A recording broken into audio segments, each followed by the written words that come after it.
उसके यहाँ से कुछ वेस्ट प्रोडक्ट निकलता है, उस वेस्ट प्रोडक्ट को वो नदियों में बहा देती है। जनरल नियम ये है कि आप नदियों में नहीं बहा सकते, उसके लिए कड़े प्रावधान भी बनाए गए हैं कि अगर आप नदियों में बहाया तो आपको इसका भुगतना पड़ेगा, आपको दंड मिलेगा, आपको कई सारे रुपए जमा करने पड़ेंगे, मुआवजा देना पड़ेगा। लेकिन उन्होंने सरकार को घूस दे करके या फिर किसी तरीके से साठ घाट करके उन सबको हटा दिया है। उन लोगों को 1 लाख रुपए दे दिया ताकि देखो हम नदी में डाल रहे हैं गंदे प्रोडक्ट, आप मत मना करिएगा, हमें डालने दीजिए, हमारा 5 लाख का फायदा हो रहा है, 1 लाख रुपए आप ले लो। लेकिन वो जो गंदे प्रोडक्ट जो नदी में जा रहे हैं, उनसे जो भी पशु, जो भी पक्षी वहां का पानी पिएंगे, वो सब धीरे धीरे उनकी हेल्थ खराब होगी और वो मर जाएंगे। लेकिन इस कंपनी वाले को इससे कोई फर्क नहीं पड़ता, क्योंकि उसे सिर्फ चाहिए धन, और धन उसको मिल रहा है 1 लाख रुपए घूस दे करके, वो 5 लाख रुपए बचा ले रहा है अपने, उसके लिए वही ही सब कुछ है। बताइए यहाँ पर सेवा वृत्ति है या भोग वृत्ति है?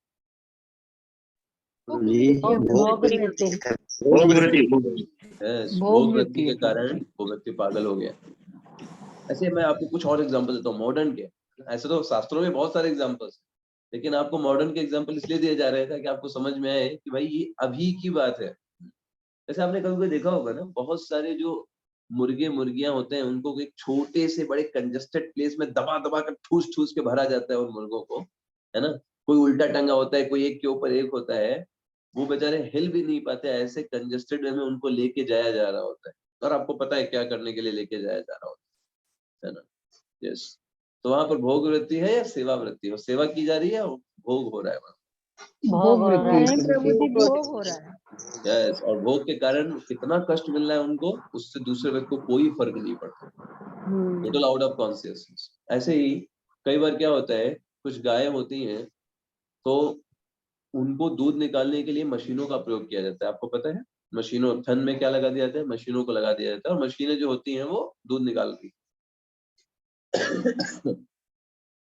कभी कभी ज्यादा दूध निकालने के लिए मशीनें जो होती हैं ज्यादा दूध निकालने लगती हैं, तो उनका खून भी कभी कभी आ जाता है, क्योंकि उसको तो चाहिए ज्यादा दूध तो नहीं आ रहा है, तो खून भी कभी कभी दूध के साथ आ जाता है।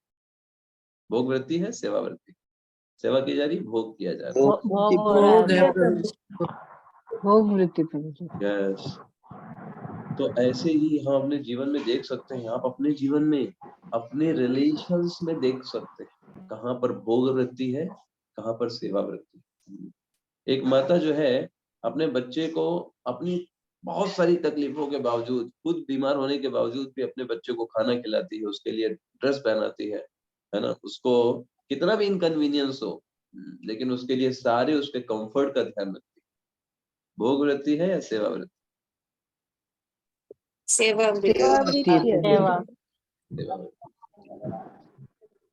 ऐसे ही हम देखते हैं अपने जीवन में और सारे उदाहरण भी दे सकते हैं। अगर शास्त्रों से उदाहरण लें तो रावण है, उसकी खुद की पत्नी है, लेकिन फिर भी वो सीता जी का हरण करता है, उनका भोग करना चाहता है। यहाँ पर सेवा वृत्ति है या भोग वृत्ति? भोग वृत्ति। हनुमान जी अपनी पूरी ऊर्जा लगा करके, पूरी एनर्जी लगा करके भगवान के कार्य को पूरा करने के लिए जी जान लगा देते हैं, और कहते हैं वो कार्य मुझे करना ही है किसी भी हाल में, है ना। राम काज कर फिर मैं आवो, है ना, सीता कई सुधि प्रभु ही सुनावो, तब तब बदन पैठियों माई, सत्य वचन जान दे माई। राम काज कीने बिना मोहि कहाँ विश्राम। सेवा भाव, सेवा भाव, मृत्यु को भी स्वीकार नहीं कर रहे हैं। आप समझ सकते हैं लेवल, देखिए हनुमान जी कह रहे हैं सुरसा माता को, तुम कह रही हो ना मेरे मुख में आ जाओ, मेरे मुंह में आ जाओ, मतलब मृत्यु, तो मैं मृत्यु को भी स्वीकार नहीं करूंगा, पहले भगवान का कार्य हो, उसके बाद राम काज कीन्हे बिनु मोहि कहाँ विश्राम। विश्राम को भी स्वीकार नहीं करते, मृत्यु को भी स्वीकार नहीं करते, हर चीज को साइड में करके पहले भगवान का कार्य, चाहे कितने भी कष्ट उठाने। ये क्या है, सेवा भाव है कि भोग? यस, अपने सगे भाई को भी छोड़ देना, क्योंकि भगवान के विरोध में है, भगवान को सही कार्य नहीं कर रहे विभीषण के द्वारा, अपने उस सारे कंफर्ट को, उस महल के सुखों को, भाई सगे भाई थे, रावण मतलब सगा भाई है विभीषण का, उसको त्याग कर क्योंकि भगवान के संपर्क में नहीं है, भगवान से जुड़ा हुआ नहीं, उसको छोड़ करके भगवान जो कि वनवासी के वेश में है, कोई राज्य नहीं, कोई पाठ नहीं, है ना, बंदरों के साथ है, उनकी शरण में जाना सेवावर्ती है कि भोग वृत्ति? सेवावर्ती। सेवावृत्ति। तो आप देखिए जहाँ सेवावर्ती होती है ना, भगवान बहुत जल्दी एक्सेसिबल हो जाते हैं, बहुत जल्दी एक्सेसिबल। भगवान जो है तुरंत ही उस व्यक्ति को समझ में आएंगे और वो व्यक्ति भी भगवान को प्राप्त कर पाएगा। लेकिन अगर जो भोग वृत्ति होती है तो हमको वो भगवान से दूर लेकर के जाती है। जैसे रावण जो है भगवान से दूर चला गया, है ना, कंस जो है भगवान से दूर चले गए, क्योंकि भोग वृत्ति है, भोगना चाहते हैं संसार की चीजों को, तो भगवान में मन नहीं लगता। इसलिए भगवान कहते हैं भगवत गीता में भी दूसरे अध्याय के लगभग 44वें श्लोक में, भोग ऐश्वर्य प्रशक्ता नाम तया अपरहत चेतसाम व्यवसायात्मिका बुद्धि समाधौ न विधीयते। ऐसा व्यक्ति जिसकी चेतना इस संसार के भोगों को भोगने में लगी हुई है, बड़े बड़े ऐश्वर्य चाहता है, बड़ा गाड़ी बंगला कार ये सब चीजें चाहता है, ऐसे व्यक्ति की बुद्धि मेरे में कैसे लगी? वो तो इन्हीं सब चीजों में भटकता रहेगा, है ना, और अंत में इन सारी चीजों को छोड़ के चला जाए, कुछ भी लेके नहीं जा सकता, तो उसकी चेतना मेरे में कैसे लगी? इसलिए ये बहुत जरूरी है हम सही दृष्टिकोण से भगवान को अप्रोच करें। भगवान तैयार है, लेकिन हम ही इन तुच्छ चीजों में, तुच्छ सुखों में ही सुख खोज रहे हैं, मृग मरीचिका की तरह। हमने कभी प्राप्त किया भी नहीं है, कर भी नहीं रहे हैं और कर पाएंगे भी नहीं कभी। भौतिक जगत में माया देवी इस तरीके से बांध करके रखती हैं कि हमको लगता है बस ये मिल जाएगा सुखी हो जाएंगे, हर चीज में यही सोचते हैं, कुछ नहीं हाथ लगता। असली सुख भगवान के चरण कमलों में, और जो व्यक्ति उसके लिए एस्पायर कर रहा है वो धन है।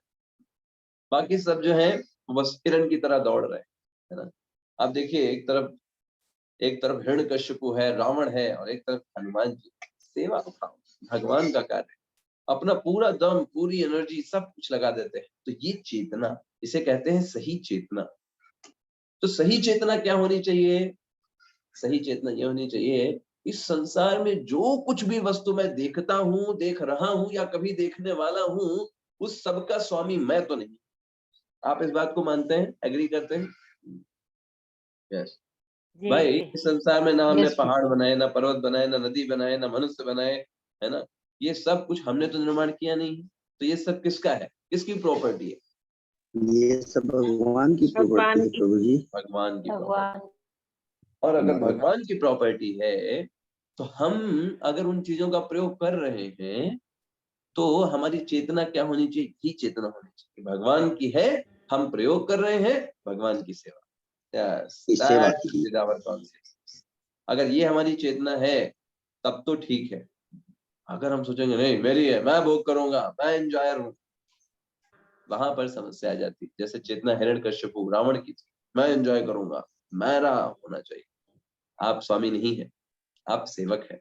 हनुमान जी देखिए सारी चीजों का प्रयोग करते हैं भगवान की सेवा में, और भगवान के प्रति इतना सेवा और आदर भाव है। एक बार भगवान राम बैठे हुए थे, कतार में सब लोग प्रसाद ले रहे थे, और हनुमान जी की सेवा भावना को देखकर भगवान श्री राम ने बोला, हनुमान और आप भी मेरे सामने बैठ करके भोजन करें। प्रेम बस, ये हनुमान कितना सेवा करता है, आप भी मेरे साथ बैठ के भोजन करो। हनुमान जी ने कहा, भगवान ये नहीं हो सकता, आप हमारे स्वामी हैं, आपके साथ में कैसे खा सकते? आप जब खा लेंगे आपका जो उच्चिष्ट बचेगा वो हमारा आहार है, आपके साथ खाने का मेरा कद नहीं है। हमेशा ये दृष्टिकोण सोचिए भगवान को कितना आकर्षित करता है। अब आप छोड़िए इन सब चीजों को, छोड़िए साइड करिए, आप अपने जीवन में देखिए आपको कौन व्यक्ति जो है वो आकर्षित करेगा। एक ऐसा व्यक्ति जो हमेशा आपकी सेवा करता हो, हमेशा आपके बारे में, आपके बुरा हो या भला हो, हर समय आपके साथ हो, विदाउट एनी एक्सपेक्टेशन कि आप कुछ उसको दोगे या आपसे कुछ उसको चाहिए। Not like that, he is always there in any condition, any circumstances, he is always there with you. आप उस व्यक्ति को, आपके हृदय में ज्यादा सम्मान होगा, ज्यादा प्रेम आएगा उसके प्रति, या उस व्यक्ति के जो आपकी जेब के पीछे है, आपको पता है ये क्यों पीछे पड़ रहा है, क्योंकि मेरे पास पैसे हैं या मेरे पास कोई पोस्ट है और इसको कुछ अपना काम निकलवाना है, तो दूर दूर के रिश्ते खोज के, कि हम आपके चाचा के, नाना के, फूफा के, बुआ है, रिश्ते खोज रहा है और अपना काम निकालने का प्रयास कर। आप बताइए कौन सा व्यक्ति आपको ज्यादा, आप जिसके प्रति प्रेम करें? पहले वाले जिसको बिना First one, रीजन के obvious. जो हमारे से बहुत पास में रहता है, हमारी सेवा करता है, उस वो और सबसे इम्पोर्टेंट क्या है, हर परिस्थिति में वो आपके साथ है। ऐसा नहीं है कि जब उसका मन अच्छा है तब तो आप बहुत अच्छे हो, जिस दिन उसका मन खराब हो गया उस दिन आप बुरे हो गए। हर परिस्थिति में आपके साथ, आपकी सेवा करने के लिए तैयार है, चाहे कोई भी परिस्थिति। आप जरा सोचिए, भगवान ऐसे भक्त के कितने ऋणी हो जाते होंगे। जीवन की जो भी परिस्थिति हो, मन लगे या ना लगे, इच्छा हो या ना हो, परिस्थितियां अनुकूल हो या प्रतिकूल हो, लेकिन वो भगवान की सेवा में उनके नामों का जप कर रहा है, उनकी शरण में है। भगवान उसके कितने ऋणी हो जाते हैं। Just you can think. Just you. तो जब हमारी चेतना भगवान की सेवा की रहती है, भगवान तो, और हनुमान जी को क्या बोलते हैं पता है, सुन सुत तात उर न मैं नहीं, देखूं कर विचार मन माही।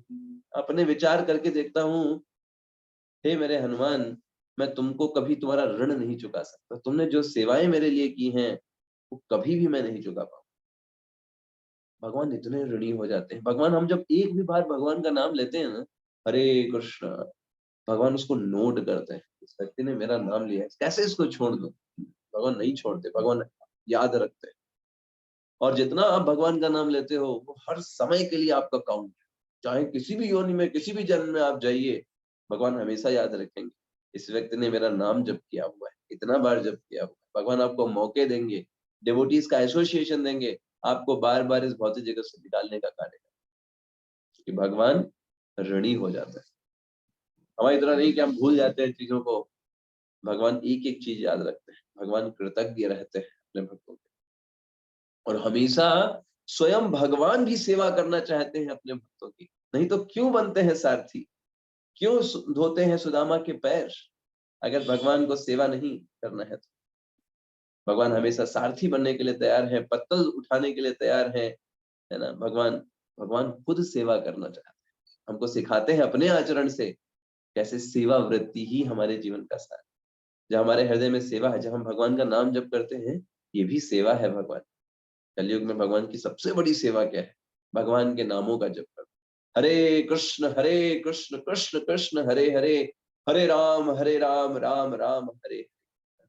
हमारा मन लगे ना लगे, इच्छा करे या ना करे, संकल्प पूर्वक हमें प्रतिदिन एक निश्चित संख्या का जप करना चाहिए। जैसे आप सभी लोग लेवल 2 में हैं, तो आपसे एक्सपेक्ट किया जाता है कम से कम 4 माला प्रत्येक दिन आप सभी करते हो, मिनिमम एक्सपेक्ट किया जाता है, और वो हमें करना ही चाहिए जिस स्तर पे है। तो ये होती है सही चेतना। तो यहाँ पर बताया गया है, इस संसार में लोग संसार को कैसे देखते हैं इस पर ज्यादा निर्भर करता है। जब हम संसार को देखें तो हमें देखना चाहिए, अच्छा ये व्यक्ति हमारे परिवार के हैं, ये भी भगवान के अंश है, तो किस तरीके से मैं इनको भगवान से जोड़ सकता हूँ, मैं अपना क्या योगदान कर सकता हूँ इनको भगवान से जोड़ने के लिए। ये भगवान के अंश है, मुझे सेवा करनी चाहिए भगवान के अंशों को भी प्रसन्न करने के लिए, क्योंकि मैं भगवान से प्रेम करता हूँ, भगवान के जितने भी अंश हैं उनसे भी मैं प्रेम करूंगा। ये धारणा हमारे हृदय में होनी चाहिए, है ना। कभी कभी लोग बोलते हैं नर सेवा नारायण सेवा, ये सही नहीं है। नर सेवा नारायण सेवा नहीं है। इसको सही तरीका क्या है समझने का, क्योंकि भगवान है, और भगवान के नर ही क्यों, सारे जीव उनके अंश हैं, सिर्फ नर ही क्यों, है ना। जो भी जीव हैं सबके प्रति हमारा प्रेम होना चाहिए। ऐसा नहीं नर सेवा नारायण सेवा लेकिन हम मांस खा रहे हैं, क्योंकि हम नर तो नारायण मान रहे हैं, बाकी जीव क्या है, वो क्या भगवान के अंश नहीं, वो भी भगवान के अंश, उनको भी हमें सम्मान करना है, उनकी भी हमको रक्षा करना है। तो जो हम समाज को देखते हैं, चीजों को देखते हैं, तो हमारी मानसिकता सेवा भावना वाली होनी चाहिए, भोगने की मानसिकता नहीं होनी चाहिए। और जब तक हमारे मन में भोग मानसिकता बसी हुई है, भगवान की सेवा में हम आगे नहीं बढ़ पाएंगे। तो सही चेतना क्या है, भगवान की सेवा की, जैसे हमने आपको एग्जाम्पल बताया। अब देखिए, आप यहाँ पर देखिए, कुछ चीजें आप देख पा रहे हैं, आपको देख रहे हैं पत्थर रखे हुए हैं, सरिया रखी हुई है, लकड़ी रखी हुई है, और इन सब से निर्माण का इन सब चीजों का प्रयोग करके एक व्यक्ति ने बड़ा सा घर बनाया। ठीक बात है ना। ओके, अच्छा, तो आप मुझे बात बताओ, आपने घर में एक कारपेंटर को रखा और आपने कहा कि देखो ये लकड़ी मैं दे रहा हूँ, तुम इसकी मेज बना दो। उसने मेज बना दिया। अब आप बताओ मेंज किसकी हुई, जिसने उस लकड़ी का प्रयोग किया उसकी, या फिर लकड़ी जिसकी थी उसकी मेंज हुई? लकड़ी लकड़ी जिसकी ओके गुड। तो ऐसे ही आपने जो बहुत सुंदर घर बनाया, आपने जो सामान लिए वो सामान किसके स्वामी है? Who is the owner of that all things? भगवान भगवान भगवान स्वामी। तो घर के असली स्वामी कौन है? आप हैं, जो कारपेंटर की तरह हैं, जिन्होंने बस थोड़ा इधर उधर किया, पैसे इधर दिए पैसे उधर दिए, ये खरीदा वो खरीदा, लेकिन वो सामान किसका है? ये बताइए। भगवान Yes. तो जैसे कारपेंटर की वो टेबल नहीं हो सकती, ऐसे ही सिर्फ कुछ पैसे दे करके कुछ कागज बना करके हम सोचते हैं कि जमीन हमारी हो गई, मैं जमीन का मालिक हूँ, मैं इस घर का मालिक हूँ। वो सिर्फ 60-70 साल के लिए वो है आपका नाम। 60-70 साल के बाद हो गया, किसी का नहीं रहा है, आपका कैसे? है ना, आपने बस उसको मान लिया कि मेरा है, मान लिया, है ना, आपको हृदय में सांत्वना, ये मेरा है, मेरा है। कौन? है ना, ऐसा कुछ नहीं। भगवान का ही वो हमेशा से था, भगवान का अभी भी है, और आगे भी भगवान की ही सारी संपत्ति रहेगी संसार में। सिर्फ एक छोटा सा कागज बना दे, रजिस्ट्री कराने से जमीन आपकी नहीं हो जाती। The thing is that is real truth. So first we should understand, ये सही चेतना है। The right consciousness is that Lord is the proprietor, He is our all, and we are just servant. We are just for His service. हम उनकी सेवा के लिए हैं, हम उनसे प्रेम करने के लिए हैं, जैसे एक सेवक होता है। वो हमारी चेतना होनी चाहिए। और हम इस संसार में भी देखते हैं, कई सारे लोग बोलते हैं, जिसको बोलते हैं कैपिटलिस्ट एंड लिबरल क्लास। दो क्लास होते हैं। वो कहते हैं कि नहीं, सब लोग बराबर बराबर से रहो, सब लोग बराबर बराबर बांट करके खाओ। अरे भाई अच्छी बात है, बराबर बांट करके खाइए, बट अब ये तो पता होना चाहिए कि चीज किसकी है जो बराबर बांट करके खा रहे हो आप। जैसे एक बार क्या हुआ, श्री प्रभुपाद जी स्टोरी सुनाते हैं, कहते हैं एक बार 3 चोरों ने चोरी किया। एक चोर, जब सारी प्रॉपर्टी चोरी थी, वो डिस्ट्रीब्यूट हो रही थी तीनों चोरों के बीच में, एक चोर ने कहा रुक जाओ, मैं वॉशरूम होकर के आता हूँ। वो वॉशरूम को चला गया। बाकी 2 चोर बोले, एक चोर बोला 2 चोरों में से, कहा चलो हम लोग भाग चलते हैं, ये व्यक्ति तो चला गया है, हम दोनों लेके भाग गए, आपस में बैठ कर कर लेंगे। दूसरा चोर बोला नहीं नहीं नहीं, हमको ऐसा नहीं करना चाहिए, चोरी का सामान हमको ईमानदारी से बांटना चाहिए। तो सबसे पहली तो धोखाधड़ी यही है कि वो चोरी का सामान है ना, उसमें क्या ईमानदारी आप कर। तो ऐसे ही आप देखिए, समाज में हर एक चीज तो हम भगवान की ले रहे हैं, उसमें हम कहें नहीं नहीं हमको सबको बराबर बराबर रखना चाहिए, गरीबों को ये दे दो और सबको बराबर बराबर रखो। अरे भाई पहले आप ये बात मानो कि ये जो आप बोल रहे हो कि बराबर, ये सारी चीजें भगवान की, पहले आप उसको एड्रेस करो।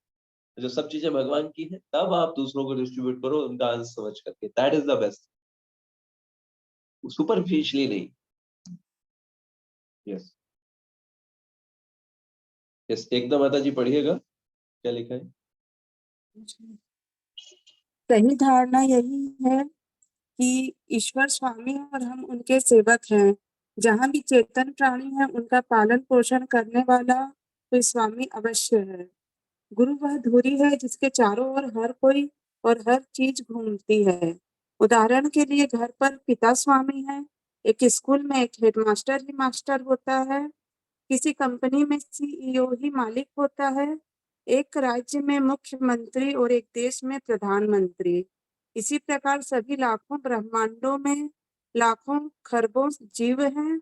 स्वाभाविक रूप से उनके स्वामी भगवान सर्वोच्च जीव हैं और सभी जीवित प्राणी उनके सेवक हैं। हरे कृष्णा प्रभु जी। हरे कृष्ण। तो यहाँ पर एक चीज समझाई गई कि देखिए, जहां पर भी कोई ग्रुप होता है ना, कोई एक सेंटर में जरूर होता है, उसका कोई एक स्वामी जरूर होता है। जैसे एग्जांपल दिया गया कि घर पर बहुत सारे लोग रहते हैं, तो पिता जो है वो स्वामी रहते हैं, स्कूल में हेडमास्टर स्वामी रहते हैं, कंपनी में सीईओ होता है, देश में प्रधानमंत्री होता है। ऐसे ही अगर सभी जीवों को ले लें, अगर हम पूरे ब्रह्मांड में लाखों लाखों ब्रह्मांड है, सारे जीव है, तो उसके स्वामी कौन? वहां पे भी तो कोई स्वामी होना चाहिए। एक क्लास में बहुत सारे बच्चे होते हैं, वहां पे एक मॉनिटर होता है। तो ऐसे ही सारे ब्रह्मांड का स्वामी कौन है? सारे जीवों का स्वामी कौन है? वो है भगवान श्री कृष्ण। इसीलिए ये सारिका माता जी पढ़िएगा। अनम्यूट करिएगा, अनम्यूट करके पढ़िए। भगवान को विभु या असीम रूप से शक्तिशाली कहा जाता है और हम एव या असीम और आश्रित हैं। वैदिक साहित्य में इस कथन से इसकी पुष्टि होती है। नित्यो नित्यानंद चेतन चेतानम एको बहुना यो विदधति कामुन। बहुत बढ़िया, बहुत बढ़िया। तो यहाँ पे बेसिकली क्या बताया गया, वहां पे थोड़ा एरर है।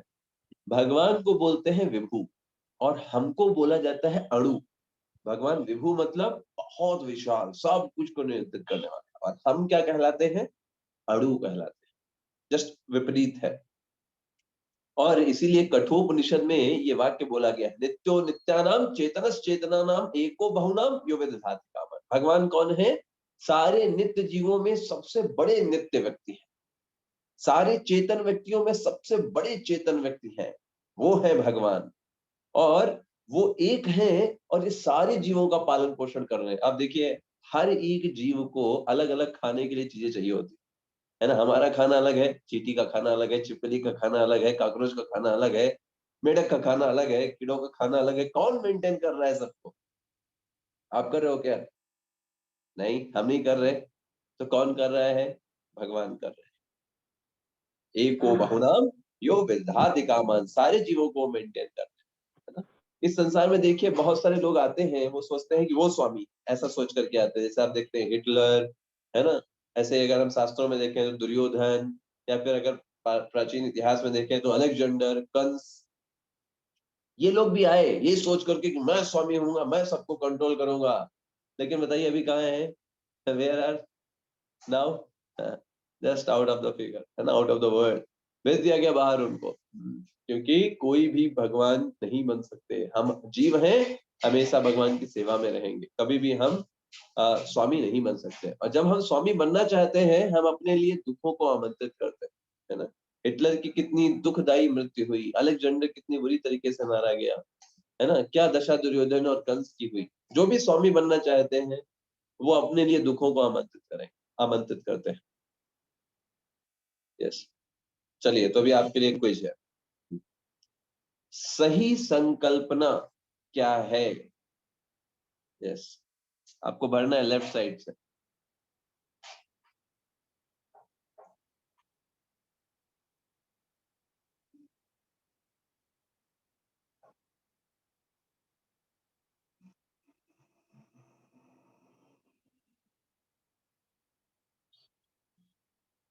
सही संकल्पना क्या है?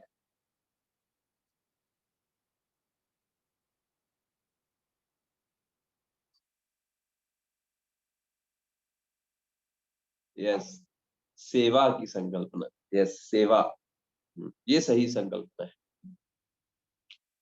गुड। और इसमें रुक जाइए, हाँ, यस, अच्छा, सेवा की संकल्पना है, राइट। हाँ, और सबसे अगर सेकंड लाइन में आ जाइए, सही चेतना क्या है कि हम क्या हैं। सही चेतना क्या है कि हम क्या हैं, ना कि हम क्या नहीं हैं। सेवक। सेवक, और क्या नहीं है? के सेवक हैं। हाँ, और क्या नहीं है? भगवान नहीं, हाँ, मालिक नहीं, मालिक मालिक नहीं। मालिक नहीं। चलिए, इसमें थोड़ा सुधार कर पाएंगे। ओके, तो अगला कॉन्सेप्ट आता है हमारा, इस संसार में देखेंगे ना, हम किसी ना किसी की सेवा और किसी ना किसी से प्रेम तो करते ही करते। आप कोई भी ऐसा व्यक्ति बता दो जो किसी ना किसी से प्रेम या सेवा ना करता। हर कोई व्यक्ति किसी ना किसी से प्रेम या सेवा करता है। बच्चों को देख लीजिए, बूढ़ों को देख लीजिए, युवाओं को देख लीजिए, कोई ना कोई वो प्रेम करेगा ही। बिना प्रेम के हम रह ही नहीं सकते, क्योंकि ये हमारा इनर नेचर है।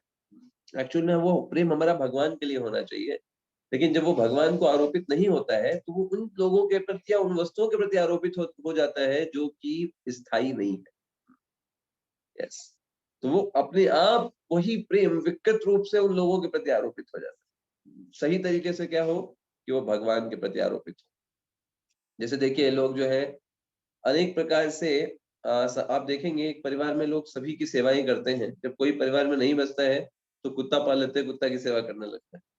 कोई ना कोई की सेवा करेंगे, बिना सेवा किए बिना प्रेम किए वो नहीं रह सकते, है ना। और सेवा भी हम उन्हीं की करना चाहते हैं जिनसे हम प्रेम करते हैं। देखिए संसार में सेवा करने के लिए बहुत सारे लोग भी हैं और बहुत सारे लोगों को सेवा करने की जरूरत भी है, लेकिन हम करते हैं उनकी सेवा? नहीं करते। हम किसकी सेवा करते हैं? जिससे हम प्रेम करते हैं, सिंपल सा है। अगर हमारा प्रेम नहीं है किसी के प्रति, चाहे कोई भी हो, हम सेवा नहीं करेंगे। लेकिन अगर प्रेम है तो उसको नहीं भी जरूरत है, तब भी हम पूछेंगे अरे क्या चाहिए तुमको, क्या तुम्हारी मदद कर सकते हैं। उसको जरूरत नहीं है लेकिन फिर भी पूछेंगे, क्योंकि क्या है? प्रेम है ना। तो ऐसे ही वो प्रेम जब हमारा भगवान के प्रति होगा तब वो संपूर्णता को प्राप्त करता है।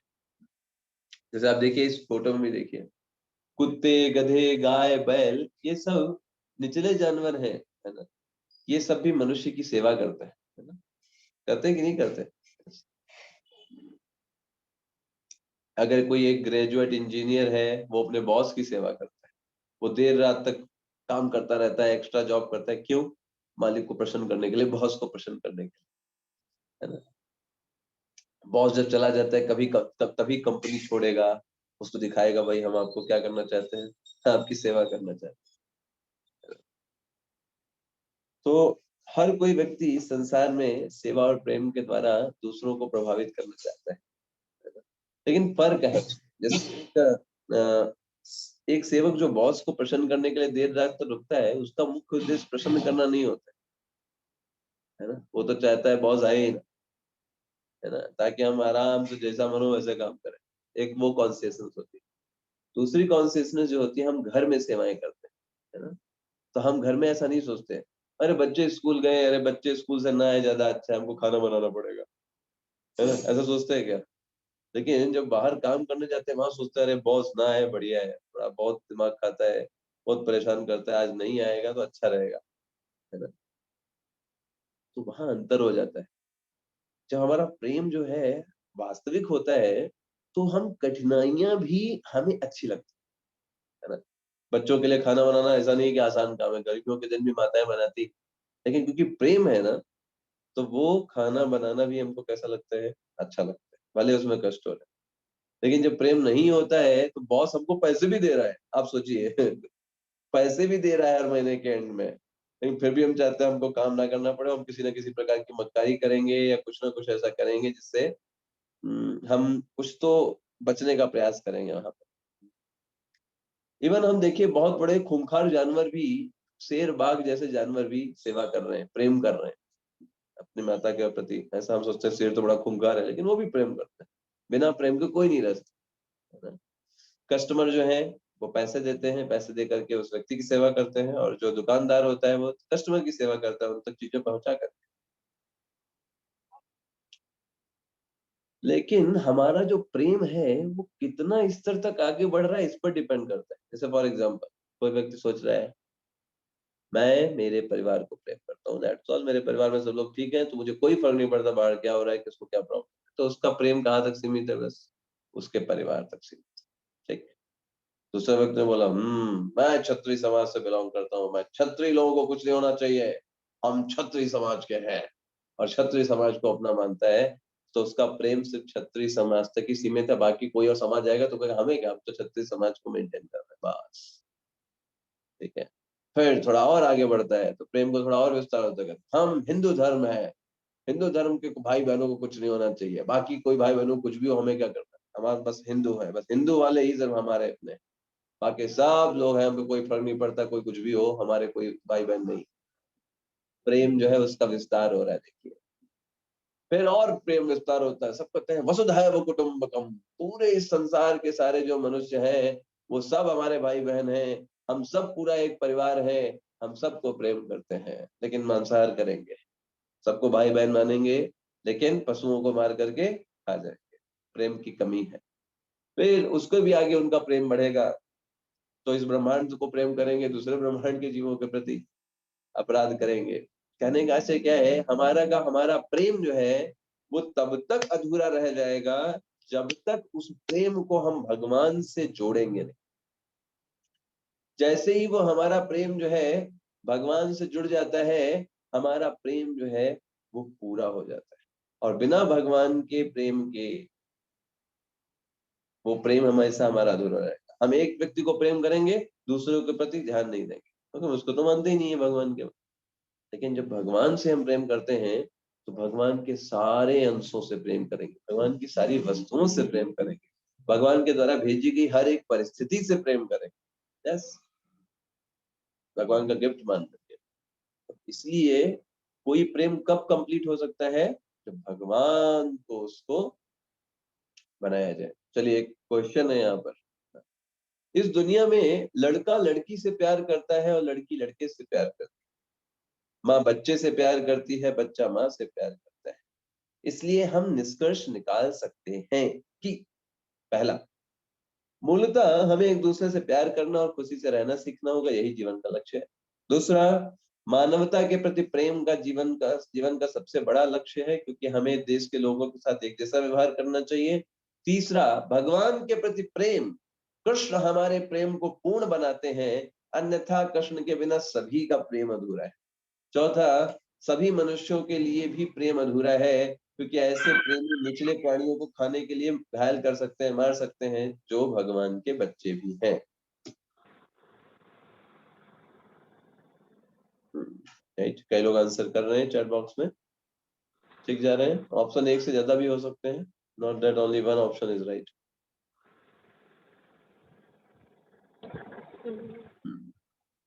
राइट, रेखा महेश अग्रवाल माता जी, बहुत बढ़िया।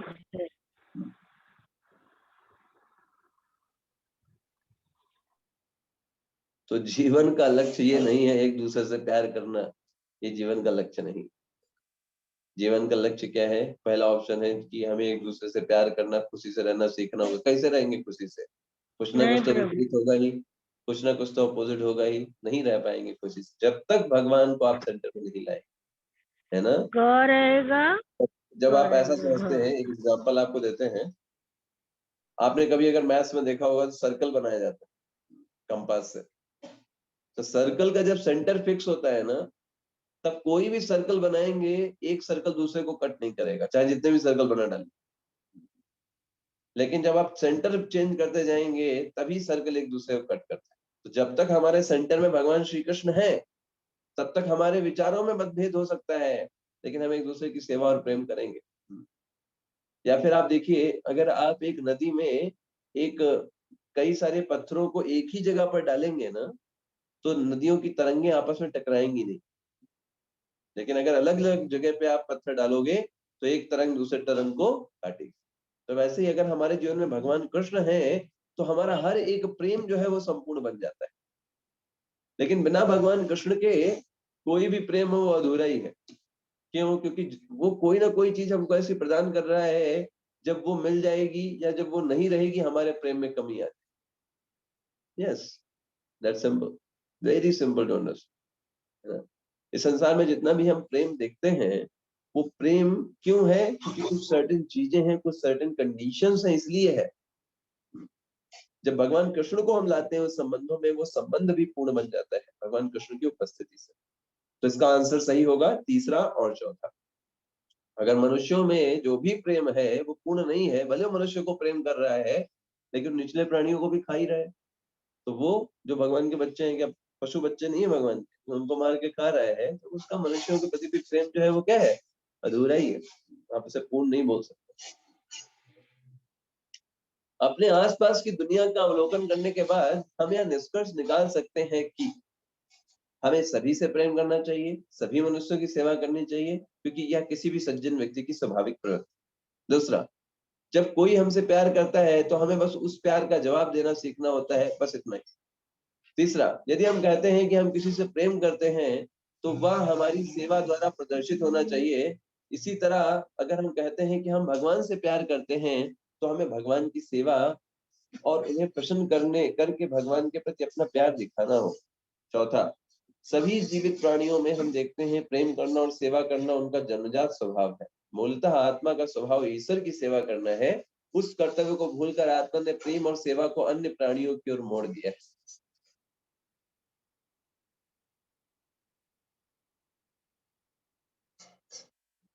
ओके, सीमा बंसल माता जी बिल्कुल सही। गुड। रेखा महेश अग्रवाल माता जी ने भी बिल्कुल सही बताया।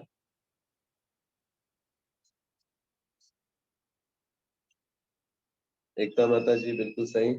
But एक से अधिक भी सही हो सकते हैं। So right answer is third and fourth। पहला क्यों नहीं होगा? सभी मनुष्यों की सेवा नहीं, सबकी, सारे जीवों की सेवा कर। जब मनुष्य बोल देते हैं तो इसका मतलब पशुओं का नहीं करेंगे, है ना?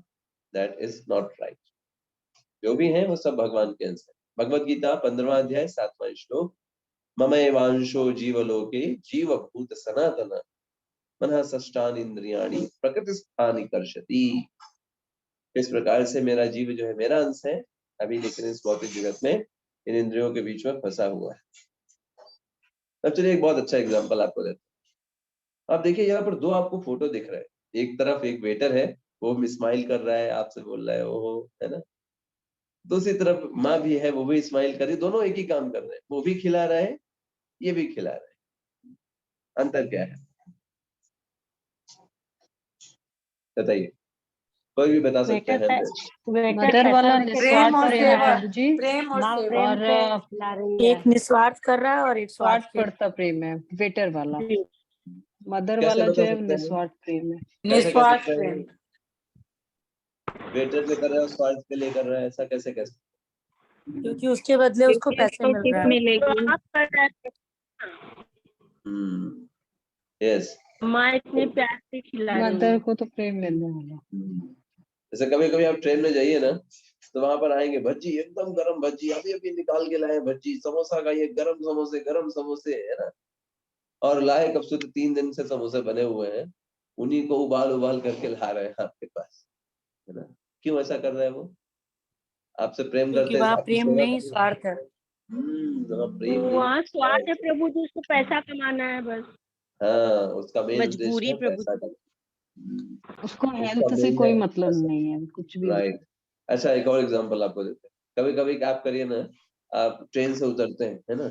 वहां पे ऑटो वाले आएंगे, ले आपका सामान उठा देते हैं, हमारे ऑटो में चलिए, आपका सामान उठा देते हैं, है ना? सामान तो ऐसा लगता है कि बहुत सेवा करना चाहता है व्यक्ति, मतलब हाथ से ले रहा है, कह रहा सामान ले लेते हैं आपका। क्या मतलब, क्या वास्तव में सेवा करना चाहता है? स्वार्थ है प्रभु दादी, मेरे ऑटो में बैठे। हाँ, मेरे ऑटो में बैठे, उसका पैसा वो कमाए। हाँ। फिर दूसरा एग्जांपल लेते हैं। आप पेरेंट्स हैं और आप ट्रेन से उतरते हैं, आपके पास बड़ा लगेज है, आपका बेटा बाहर खड़ा है, तुरंत दौड़ पड़ता है और हाथ से आपको लगेज छीन लेता है और आपको कहता है चलिए चलिए लेके चलते हैं। क्या है वो? वो सेवा है। सेवा स्वार्थ की सेवा है। सेवा सेवा। सेवा और प्यार प्रभु जी। तो जस्ट फिर आप आंसर आप बताइएगा, क्या ऐसी चीज है जो निस्वार्थ को स्वार्थ में ला दे रही है, और क्या स्वार्थ को निस्वार्थ बना दे रहा है? मजबूरी प्रभु जी। प्रेम की कमी प्रभु जी। प्रेम की कमी, ओके। और मजबूरी भी हो सकती है प्रभु जी। मजबूरी हो सकती है। मजबूरी प्रभु जी, हमारी अपेक्षाएं भी तो बहुत अधिक होती हैं। ओके। अब जैसे बताइए, जैसे एक माता है, मान लीजिए खाना जो है वो खराब बना, उसको खाने से रोग हो जाएगा, बीमार हो जाएंगे, बच्चों को खिलाएगी? भूख लगी है बच्चों को नहीं प्रभु जी, नहीं खिलाएंगे। नहीं खिलाएगी। कितनी भी मजबूरी हो, क्या खराब खाना खिला देगी? नहीं। ओके। तो सचिन बताइए फिर, कैसे वो जो स्वार्थ क्यों बन जा रहा है, क्यों निस्वार्थ नहीं रह रहा है? जैसे माता अपने बच्चों को खिला रही है तो वो बड़े निस्वार्थ भावना से खिला रही है, लेकिन वेटर खिला रहा है, उसके अंदर निस्वार्थ भावना नहीं है, ऐसा क्यों? क्योंकि प्रभु जी उसकी ड्यूटी है और उसको पैसा कमाना है उससे। ठीक है, बहुत बढ़िया। यहाँ स्वार्थ और निस्वार्थ का ही अंतर है। हाँ, यहाँ कोई प्रभु जी स्वार्थ वो नहीं है। ड्यूटी कर रहा है, अपना नहीं काम कर प्रभु रहा जी, है। माँ को प्रेम है बच्चे से, वेटर को कोई प्रेम नहीं है। माँ को बच्चे से क्यों प्रेम है, वेटर को क्यों प्रेम नहीं? वेटर क्योंकि के उसके बदले उसको चाहिए। वेटर को Okay. बदले में, वेटर को बदले में क्यों चाहिए और माँ को बदले में क्यों नहीं माँ चाहिए? को सेवा भावना है, क्योंकि वेटर अपनी माँ ड्यूटी प्रेम कर रहा करती है है। अपने बच्चों से, इसलिए क्यों माँ वेटर को अपना कुछ ड्यूटी नहीं कर रहा चाहिए? है। क्योंकि वो बच्चे की निस्वार्थ खुशी से खुश प्रेम हो है। जाती है। अगर बच्चा अच्छे से खा लिया तो मदर के लिए बहुत खुशी का बात है, ऐसा पर क्यों वेटर होता को है इससे मदर, कुछ ऐसा मदर को क्योंकि क्यों वो फील उससे होता है? प्रेम करती है, प्रेम उससे क्यों करती प्रेम क्योंकि करती वो है? उसका अंश है शायद इसलिए। हाँ, वो सेवा उसको भाव रहता है अपने से माँ जोड़ करके देखती है कि ये मेरी बेटी है, मेरी बेटी है, बिल्कुल दैट मैटर्स। ये समझ पा मेरा रहे हाँ, हैं? है, ये मेरा है। हाँ, वेटर ये नहीं देखता कि ये मेरा है, ये मेरा मेरे है। भाई है, मेरे परिवार का है। वो मेरा भावना जो होती है वो सेवा कराती है, निस्वार्थ सेवा कराती है। द थिंग जो आपके अंदर जो अटैचमेंट होते हैं, जिसको आपको बोलते हो ये मेरा व्यक्ति है, जब वहां पर आपने वो मेरा शब्द यूज किया, इसका मतलब मेरा उस व्यक्ति को आपने अपना मान लिया। अब उसके लिए आप कुछ भी करोगे, जी जान भी लगा दोगे, आपको कोई संकोच नहीं होगा माइंड में। आप ये सोचोगे नहीं अरे मैं इतना भी पैसे बच्चों पे क्या लगाना, लाख लाख रुपए, दो दो चार चार पांच पांच 10 10 लाख रुपए बच्चों के, ऐसे तो किसी को आप नहीं दे दोगे। देंगे 10 लाख रुपए 15 लाख रुपए नहीं देंगे, बच्चों पर खर्च कर देंगे। क्यों? क्योंकि मेरा भावना है। सेम चीज होती है हमारी भगवान के साथ। भगवान के साथ जब हमारा संबंध स्ट्रांग बनता है, जब उनको हम अपना मानते हैं, तो उनके लिए कष्ट उठाएंगे। सुबह उठना कष्टदायी होता है, उठेंगे। भगवान के लिए अच्छा समय है, अपना मानते हैं ना। भगवान को मंदिर जाने में कष्ट होगा, आलस आएगा, लेकिन जाएंगे। भगवान को स्नान कराना, उनको भोग लगाना, ऐसा नहीं है कि उसमें टाइम नहीं लगता है या मेहनत नहीं लगती है, साफ सफाई का ध्यान रखना पड़ता है, कष्ट होगा, उठाएंगे। क्यों? अपना मानते हैं, मेरे भगवान। समझ में आ रही है बात? यस। हे प्रभु जी। निस्वार्थ और स्वार्थ क्या बनाते हैं?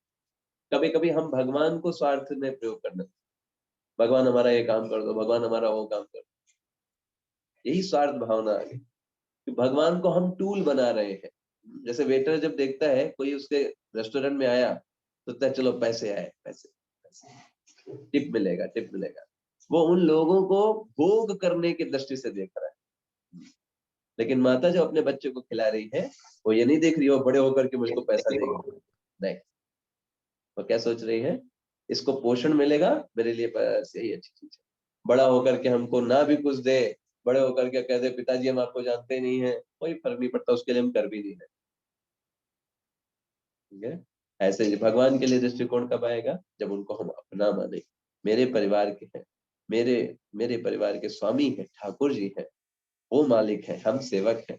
हम तो बस खाना वाना बनाते हैं, कुछ धन बाहर से लाए, अच्छे से भोजन बनाया, स्वामी तो ठाकुर जी, उनकी इच्छा से सब कुछ चल रहा है।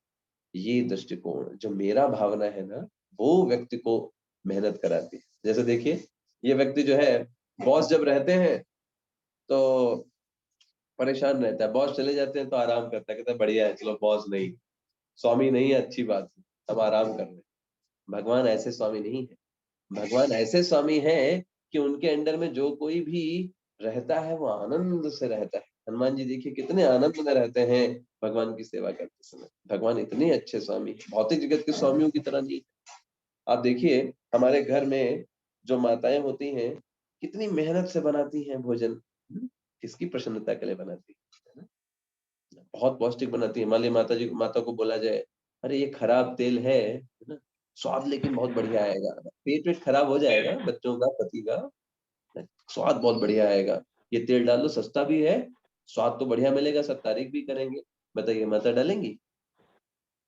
बोलिए। नहीं नहीं करेगी। कितना भी स्वाद है, नहीं प्रभु जी। नहीं। उनके लिए पहले क्या है? स्वास्थ्य है बच्चों स्वास्थ्य। का। भले खाने में खराब लगे, उतना अच्छा ना लगे, गंदा तेल प्रयोग नहीं करेंगी, भले कम बनाए, लेकिन स्वास्थ्य अच्छे तरीके से बनाएंगी, और उसमें पूरा स्वच्छता का ध्यान रखेंगी। बच्चों के लिए बना रहे हैं ना, हमारे बच्चे, हमारा परिवार है, हमारे पति है, उनको किसी प्रकार का नुकसान नहीं होना चाहिए। तो ऐसे ही जो प्रेम क्यों आया, ये इतना प्रसन्नता क्यों हो रही है बनाने में, उस कार्य को करने में, क्योंकि अपनापन मानते हैं। ऐसे ही जब हम भगवान को अपना मानेंगे ना, तो उनकी सेवा करने में, उनमें उनपे उनके लिए कुछ कार्य करने में हमें कोई ऐसा नहीं लगेगा कि हम कुछ कर रहे हैं। जैसे मदर लोग होते हैं ना, खाना बनाते हैं, उनको प्रसन्नता होती है ना, सी लव्स, है ना, वो प्रसन्न होती है, मेरे बच्चे चलो, है ना, आपने कोई देखा होगा बच्चे जब घर आते हैं तो बड़े प्रेम से बनाती है मम्मी का, पूछती है बेटा क्या चाहिए, आज ये बना देते हैं, वो बना देते हैं, वो पसंद करते हैं, ऐसा नहीं बोलते हैं हाँ क्या खाओगे आज, फिर वही तुम्हें तो कुछ ना कुछ रोज चाहिए होता है ना, कुछ ना कुछ मांगोगे, आज की क्या फरमाइश है, प्रेम से बना। ऐसे ही हम भी जब भगवान से प्रेम करेंगे, उनको अपना मानेंगे, तो हमें कोई चीज भार नहीं लगेगी। हाँ, कोई चीज भार नहीं लगेगी।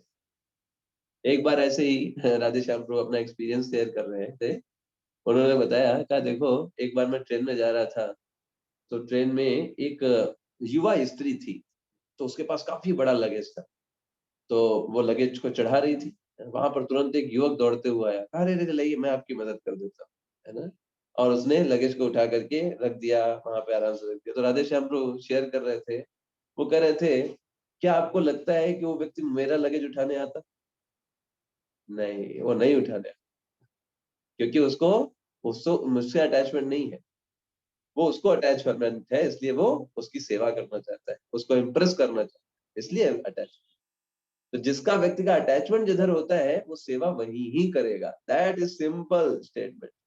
हमारा जहाँ अटैचमेंट होगा वही ही सेवा करेंगे, और जहाँ अटैचमेंट नहीं है वहां हम हजार कारण बता देंगे, प्रभु जी ये कारण था नहीं कर पाए, ये था इसलिए नहीं हो पाया, ये भी चीजें हैं वो भी चीजें हैं, प्रभु जी आप जानते हो ये परिस्थितियां हैं वो परिस्थितियां हैं, चार माला नहीं हो पा रही हैं, अनेक कारण बन जाते है ना, बॉस को बताते हैं ना कारण, वो क्या था कल शाम में ये बिजी हो गया, अरे भाई तो सबके जीवन में चल रहा है ना, लोग तो कितना कितना कर रहे हैं भगवान के लिए, समय निकालते हैं, अगर प्रेम होगा तो समय निकलेगा, प्रेम नहीं है तो कारण तो बहुत, हजार कारण है, मैं भी ऐसे गिनता आपको गिना दूं, हजार कारण।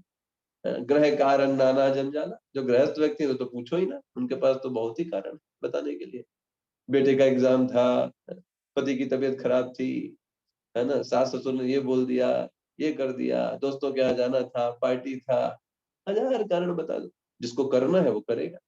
हजार कारण है तो क्या बच्चों को खाना नहीं खिलाते, क्या खाना नहीं बनाते, क्या हम सोते नहीं है, क्या खुद खाना नहीं खाते, सबके लिए समय निकालते हैं ना, जब करने के लिए ही क्या, उसके लिए ही सारे, कि प्रेम नहीं है ना, प्रेम नहीं है तो कारण है, सिंपल, है ना, इसलिए हमें बहुत ध्यान पूर्वक इन चीजों को सोचना चाहिए। देखिए बड़ा बड़े मीठे मीठे भज्जी बेच रहे थे, बाद में देखिए क्या हालत हुई इस व्यक्ति की, जो उनके चक्कर में आया, क्योंकि भोग वृत्ति है वो दूसरों को कष्ट दिलाती है। तो ऐसे ही एक माता अपने बच्चे से प्रेम करती है, और वेटर जो है वो टिप के लिए सारा काम करता है, वो बड़ा आगे पीछे घूमेगा, क्या चाहिए सर, और बताइए आपको, और कुछ और कुछ और कुछ, उसे अपनी टिप की चिंता है कि जितना सेवा करेंगे उतना बढ़िया टिप मिलेगा, है ना। लेकिन माता जो केयर करती है वो अलग स्तर पर करती है, वो किसी टिप के लिए नहीं, वो बस दूसरे के केयर करने की। ऐसे ही जब हम भगवान के पास जाते हैं तो कुछ हमारा सेल्फिश मूड नहीं होना चाहिए, भगवान की प्रसन्नता के लिए, है ना? भगवान का दर्शन, कोई पूछे क्यों गए मंदिर, भगवान का दर्शन करने के लिए, भगवान हमको देख लें, हम उनके दास हैं, भगवान की नजर में आ जाए कि हम भी हैं उनके दास, है ना। पूछा और कुछ मांगने वांगने के लिए नहीं, भगवान को क्या पता नहीं है हमको क्या चाहिए, भगवान जो है, जिन्होंने जितना दिया है वही हमारे लिए सबसे बेस्ट है, और मांगना चाहिए भगवान से, खूब मांगना चाहिए आध्यात्मिक रूप से, भगवान हमें खूब आपके नाम के प्रति प्रेम दीजिए, हमें खूब शक्ति दीजिए कि आपके नाम को लोगों तक पहुंचा सके, हमें खूब बल प्रदान कीजिए कि आपके मार्ग पर जो आपने भगवत गीता में बताया है, शास्त्रों में बताया है, जो आप मुझसे चाहते हो कि मैं करूं उसको अच्छे से कर पाऊं, है ना, मुझे सहन शक्ति दीजिए, इस संसार के तापों को सहन करके आपकी भक्ति में दृढ़ रह पाऊं, ये सब मांगना चाहिए भगवान से, है ना। कितना अच्छा लगेगा भगवान, जैसे पिता के पास एक बच्ची आए, है ना, बच्ची जो पिताजी से ऐसी चीजें मांगे जिससे प्रेम बढ़े, पिताजी को कितना अच्छा लगेगा। और बच्ची मैं टॉफी दे दीजिए, चॉकलेट देना है, कॉपी खरीदना है, पेन खरीदना है, वो तो पिताजी करेंगे ही, वो तो उनकी ड्यूटी है, बट कितना अच्छा लगेगा अगर वो रेसिप्रोकेशन जो है एक अलग स्तर। यस, रेखा माता जी पढ़िएगा क्या लिखा है।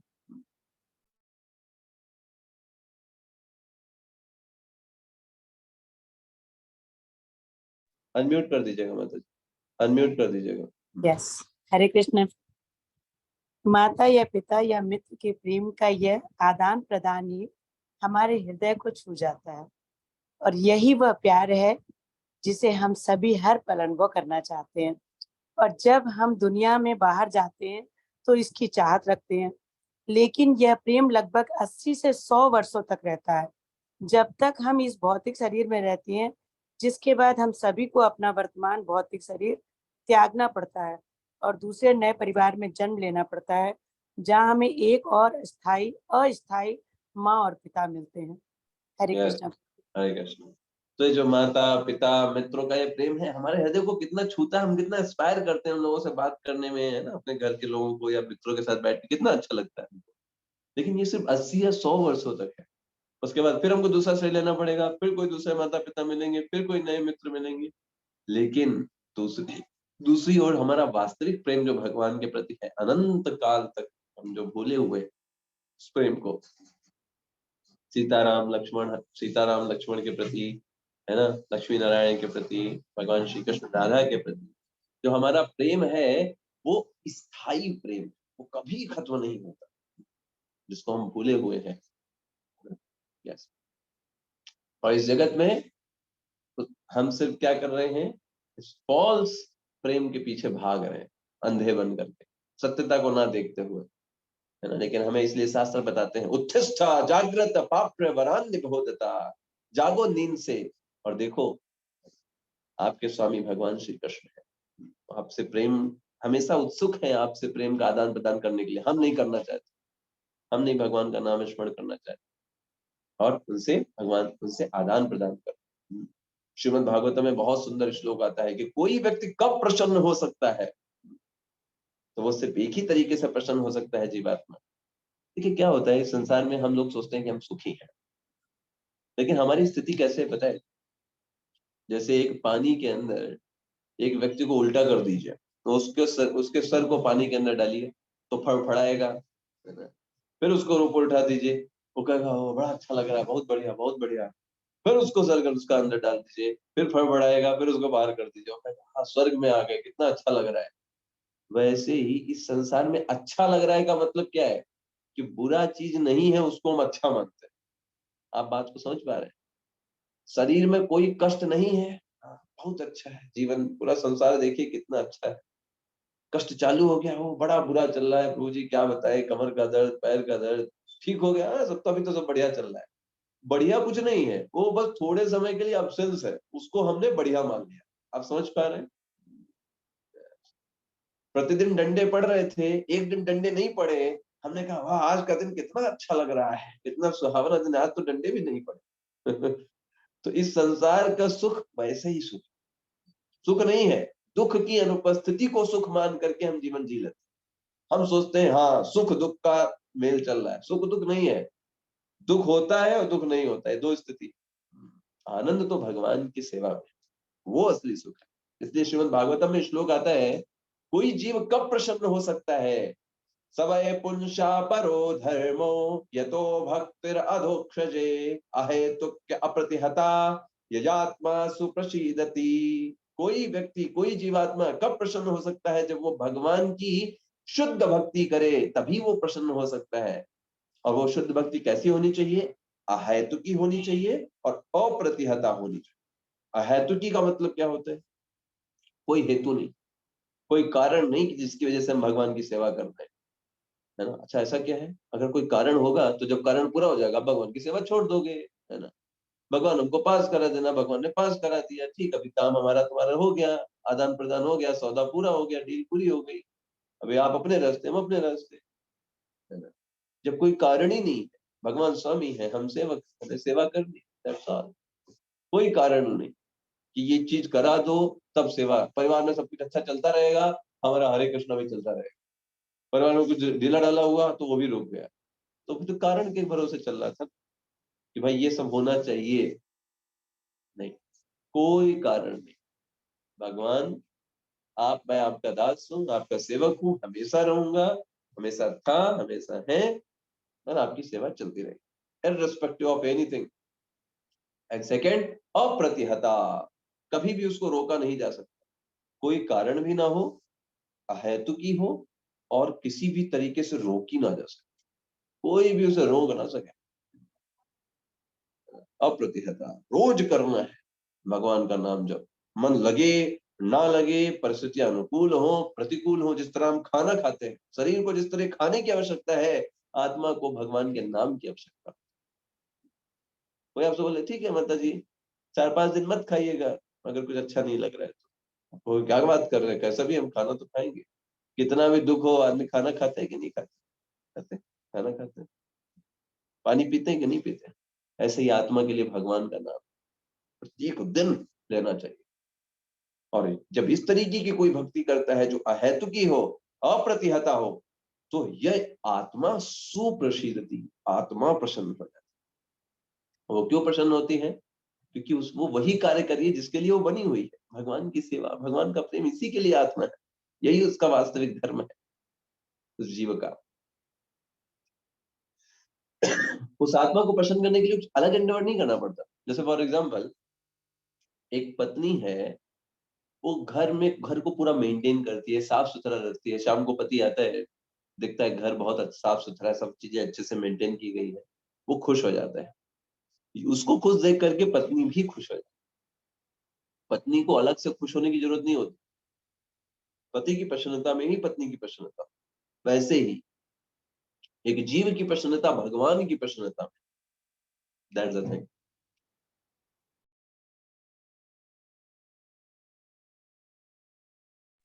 यस, एकता माता जी पढ़िएगा। हरे कृष्ण प्रभु जी। जब हम ईश्वर के प्रेम के बारे में बात करते हैं तो लोगों को आश्चर्य होता है कि माता या पिता के लिए प्रेम महसूस करना अधिक आसान है, क्योंकि हम उन्हें देखते हैं और उनके साथ आदान प्रदान करते हैं। लेकिन ईश्वर एक दूरस्थ व्यक्तित्व प्रतीत होता है जिसके साथ हमारा नियमित संपर्क या मुठभेड़ नहीं होता है। तो फिर हम उससे प्रेम कैसे कर सकते हैं? हम अक्सर उससे प्यार की जरूरत भी महसूस नहीं करते हैं जब तक कि कुछ धर्म परायण लोग हमें यह न बताएं कि हमें ईश्वर के प्रति अपना आभार व्यक्त करना चाहिए, क्योंकि इससे उसने हमें बहुत कुछ दिया है। आइए अब हम परमेश्वर के बारे में जानें और कैसे हम उससे अपने हृदय से प्रेम करें। हरे कृष्ण प्रभु जी। यस, तो जनरली हमको जब तो कोई बताए ना, हमें समझ में नहीं आता। बाकी हम परिवार से प्रेम करते हैं क्योंकि हम उनको जानते हैं, उनको देखते हैं, है ना। लेकिन भगवान को तो हम देख नहीं रहे ना, तो कैसे उनको समझ सकते हैं? उनके बारे में हमें शास्त्रों में जानकारी मिलती है, उससे हमें समझना चाहिए। तो भगवान के बारे में क्या जानकारी है? भगवान सर्वोच्च है, भगवान के अंदर अनेकों गुण है, अनेक विशेषताएं हैं, शास्त्रों के माध्यम से हमको पता चलती है। भगवान का नाम है, भगवान की जगह है जहां पर निवास करते हैं। भगवान को अनेक अनेक नामों से पुकारा जाता है। जैसे पानी के अलग अलग नाम होते हैं, जैसे भगवान के भी अलग अलग नाम। भगवान के अलग अलग नाम है, जैसे अलग अलग धर्मों में उनको अलग अलग नामों से पुकारा जाता है। यहोवा बोला जाता है उनको एक धर्म में, उसका मतलब सर्वशक्तिमान होता है ना। अल्लाह बोला जाता है मुस्लिम धर्म में, उसका मतलब सबसे महान होता है। राम का मतलब होता है जो सभी सुखों का भंडार है। ये सब भगवान के अलग अलग नाम है जो एक ही भगवान को सूचित करते हैं, और वो कौन है? परम भगवान श्री कृष्ण, है ना। तो वो भगवान श्री कृष्ण का नाम, भगवान शब्द की डेफिनेशन व्यासदेव जी के पिताजी ने दिया था, जिनका नाम पराशर मुनि है। उन्होंने डेफिनेशन दिया था कि भगवान वो है जो 6 ऐश्वर्यों में कंप्लीट है, उनको बोलते हैं भगवान। 6 ऐश्वर्य क्या है? सबसे ज्यादा धन संपत्ति, सबसे अधिक बल, सबसे अधिक प्रसिद्धि, सबसे अधिक त्याग, सबसे अधिक ज्ञान, इसको बोलते हैं। अब ये सब चीजें जिनमें पूरी मात्रा में विद्यमान रहती हैं, उन्हें कहते हैं भगवान। ठीक है। अब देखिए इन सब 6 चीजों में कोई भी चीज अगर किसी के पास ज्यादा होती है ना, तो वो आकर्षित लगता है। जैसे फॉर एग्जाम्पल अपने दैनिक जीवन में देखते हैं, लोग जो है सुंदरता के पीछे भागते हैं। तो कोई सुंदर होता है तो लोग उससे आकर्षित हो जाते हैं। लोग बल के पीछे भागते हैं, कोई बलवान होता है तो उससे आकर्षित होते हैं। कोई त्याग के पीछे आकर्षित करते हैं, कोई धन भी है वो भी आकर्षित करता है, ज्ञान भी आकर्षित करता है। लेकिन भगवान इन सबके भंडार है, सोचिए वो कितना हमको आकर्षित लगने चाहिए। ये जस्ट वी कैन इमेजिन, है ना। जैसे मुकेश अंबानी है ना, हमें आकर्षित लगते कि नहीं? क्यों? पैसे, है ना। या बहुत सुंदर जो हीरो हीरोइन है हमको आकर्षित लगते हैं कि नहीं लगते हैं? क्यों? क्योंकि उनके पास सुंदरता है। तो जो भगवान जिनके पास है 6 ऐश्वर्य जो पूरे मात्रा में विद्यमान है, सोचिए हमको कितना आकर्षित लगने चाहिए वो। हमें कितना उनके पीछे पागल होना चाहिए। इस संसार में एक भी ऐश्वर्य किसी के पीछे होता है, लोग पागल हैं उनके पीछे। लोग जन्मदिन में देखिए पहुंच जाते हैं उनके घर के बाहर खड़े होकर के, सिर्फ एक झलक पाने के लिए। आपने देखा होगा ना, आपने न्यूज चैनल में कोई देखा होगा, एक झलक एक्टर या एक्ट्रेस की पाने के लिए वो बाहर खड़े रहते हैं घंटों घंटों उनके जन्मदिन पर। तो सोचिए हमको कितना पागल होना चाहिए भगवान के लिए, जो कि इन 6 ऐश्वर्यों में संपूर्ण मात्रा में जिनके अंदर विद्यमान। जो कृष्ण शब्द है वो सबसे सुंदर शब्द है भगवान को डिफाइन करने के लिए, क्योंकि कृष्ण शब्द का मतलब होता है सर्वाकर्षक इति कृष्ण, जो सबको आकर्षित करने वाले हैं। कोई भी ऐसा वस्तु नहीं या व्यक्ति नहीं जो उनसे आकर्षित ना, दैट इज कृष्ण। और ऐसे कृष्ण को हम क्यों नहीं प्रेम करते, क्यों उनसे प्रति आकर्षण नहीं?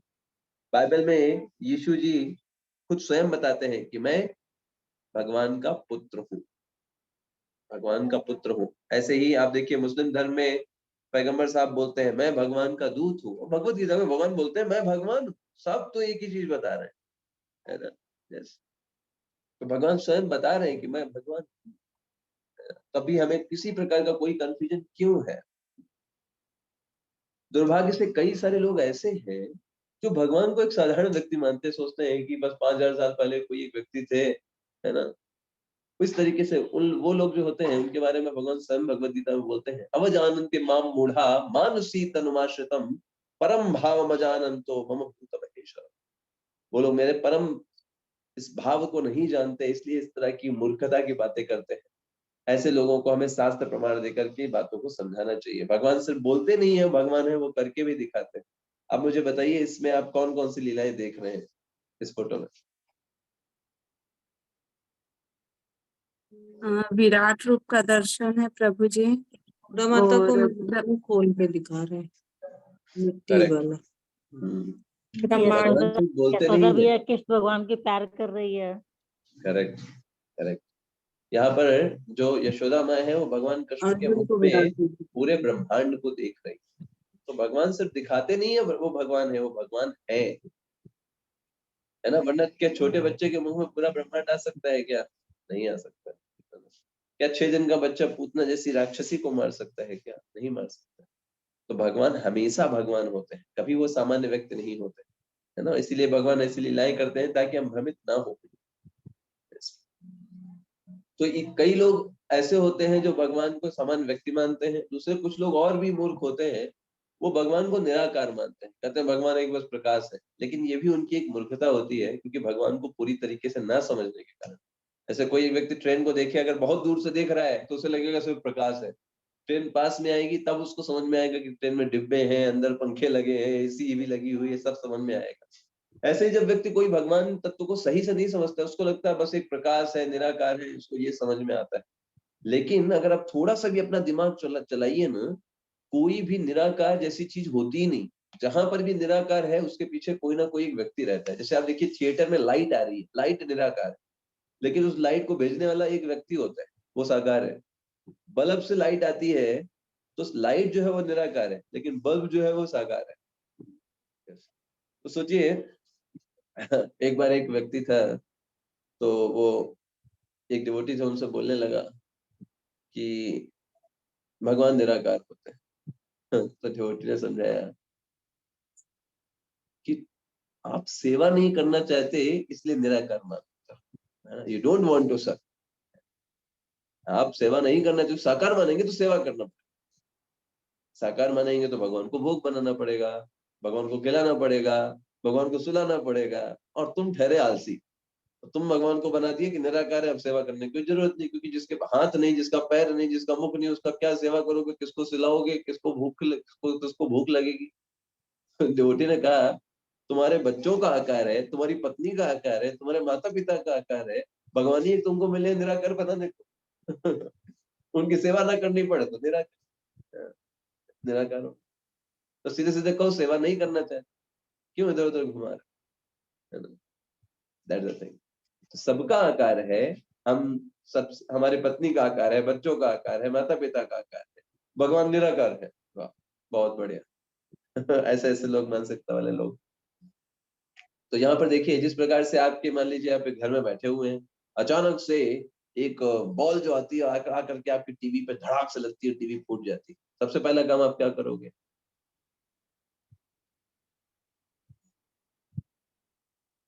खिड़की से झांक के देखें कौन है। हाँ, यही काम सबसे पहले आप करो, क्योंकि आपको पता है कि जो फेंकी गई चीज है वो अपने आप नहीं आ सकती, है ना। आपके पास इतना दिमाग है कि वो अपने आप नहीं एक प्रकट हो गया होगा, एक पत्थर और धड़ाक से है आपकी टीवी पे लगा, फूट गई। हालांकि वैसे उसको फूट ही जाना चाहिए था, उसका कोई काम की चीज तो आती नहीं है टीवी पे, लेकिन फिर भी मानिए आप पहले देखेंगे जाकर के कि वहां पर किसने फेंका है। कॉमन सा कॉन्शियसनेस, है ना। वैसे ही कोई भी इस जगत में कार्य हो रहा है, कितनी सारी ऊर्जाएं काम कर रही भाई। क्या हवा में सब कुछ अपने आप काम हो रहा है? कोई व्यक्ति नहीं कर रहा है, उसके पीछे कोई व्यक्ति नहीं है। जब एक छोटे से पत्थर को फेंकने के लिए व्यक्ति लगता है, तो इतनी ऋतुएं बदल रही हैं, दिन रात हो रहे हैं, पृथ्वी घूम रही है, पता है जिसके ऊपर हम बैठे वो भी घूम रही है, आपको पता भी नहीं चलता, यू आर मूविंग। इतना सब कुछ है, उसके लिए कोई व्यक्ति नहीं चाहिए, वो अपने आप होगा। ये कुछ चीजें हैं जो हम सामान्य रूप से सोच सकते हैं। जैसे सरकार है, उस सरकार निराकार है कि साकार? सरकार, जो बोलते सरकार ने किया, तो एक्चुअली सरकार जो शब्द है वो निराकार, सरकार मतलब साकार। क्या? लेकिन सरकार के पीछे एक व्यक्ति है, प्रधानमंत्री नरेंद्र मोदी है ना। तो वो व्यक्ति है जो साकार को चला रहे हैं, निराकार को चला रहे हैं। तो वैसे ही जब कोई कहता है ब्रह्म ज्योति, भगवान की ज्योति है, ब्रह्म ज्योति नहीं, ब्रह्म ज्योति है, सही बात है, लेकिन वो ज्योति किसकी ज्योति है, किसका प्रकाश ब्रह्म ज्योति है? वो भगवान, शास्त्र बताते हैं, भगवान के शरीर से जो ताप निकल रहा है, जो प्रकाश निकल रहा है, वही ब्रह्म ज्योति के नाम से जाना जाता है, जिसको लोग ब्रह्म बोलते हैं, निराकार बोलते हैं। वो भगवान के शरीर का प्रकाश है, ब्रह्म ज्योति है। भगवान स्वयं भगवत गीता के 14वें अध्याय के 27वें श्लोक में बोलते हैं, है ना, ब्रह्मणो ही प्रतिष्ठा हम, जो ब्रह्म है उसको मैं ही धारण करता हूं, मेरे शरीर का प्रकाश है। yes. तो बाइबल में ये बात को बताया गया है कि कैसे भगवान ने मनुष्य का निर्माण कैसे किया, अपनी छवि ही मनुष्य को बनाया। बाइबल में बोला गया है ना कि जो भगवान की छवि है ना, वही मनुष्य की छवि, भगवान ने अपनी छवि को ही मनुष्य को प्रदान किया। तो भगवान भी कैसे हैं? हमारी तरह ही द्विभुज हैं, उनके भी 2 हाथ हैं, 2 पैर हैं, जैसे एक मनुष्य के होते हैं। बट अंतर क्या है? हमारे पास अस्थि मज्जा खून मल मूत्र से बना हुआ शरीर है, भगवान का शरीर सच्चिदानंद स्वरूप है। यस, सच्चिदानंदमय उनका शरीर, चिन्मय शरीर है। उनके शरीर में हमारी तरह मांस, हड्डी, मवाद, मल मूत्र नहीं भरा होता है, सच्चिद और आनंद से निर्मित उनका पूरा शरीर। यस, तो इस तरीके से हमने आज के सत्र में देखा कि कैसे जब हम भगवान से अपने आप को कनेक्ट कर सकते हैं। हरे कृष्ण कृष्ण कृष्ण हरे हरे, हरे राम राम राम हरे हरे।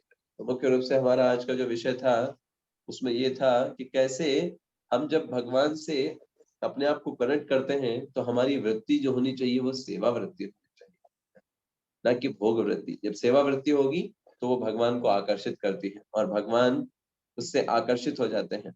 अन्यथा वो सब चीजें हम एक श्रम हो जाती है, सिर्फ मेहनत हो जाती है और कुछ नहीं। तो जब हम सेवा वृत्ति होगी तो हम भगवान के करीब जाकर के उनको प्रसन्न कर पाएंगे, जो कि मनुष्य जीवन का लक्ष्य है। इसलिए सारे शास्त्र बताते हैं कि हमें इसके प्रति जिज्ञासा करनी चाहिए, पूछना चाहिए और शास्त्रों को समझ करके उसमें आगे बढ़ना चाहिए। ठीक है, यस। तो आप में से किसी का कोई प्रश्न है तो आप हैंड रेज का ऑप्शन क्लिक कर सकते हैं, हम एड्रेस कर सकते हैं। Anybody has any question?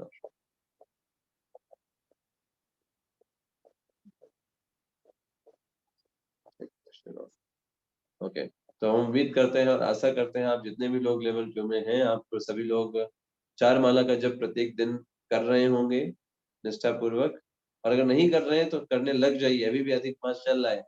It's very golden opportunity, आप उसका लाभ उठाइए और जब तक लेवल 2 कंप्लीट हो हमें और आगे बढ़ना है ना।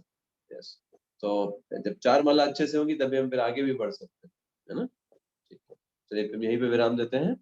आप सभी को दंडवत प्रणाम। हरे कृष्ण। जगत गुरु श्रील प्रभुपाद की जय। जय हरे कृष्ण कृष्ण प्रभु जी, हरे हरे कृष्ण, कृष्ण।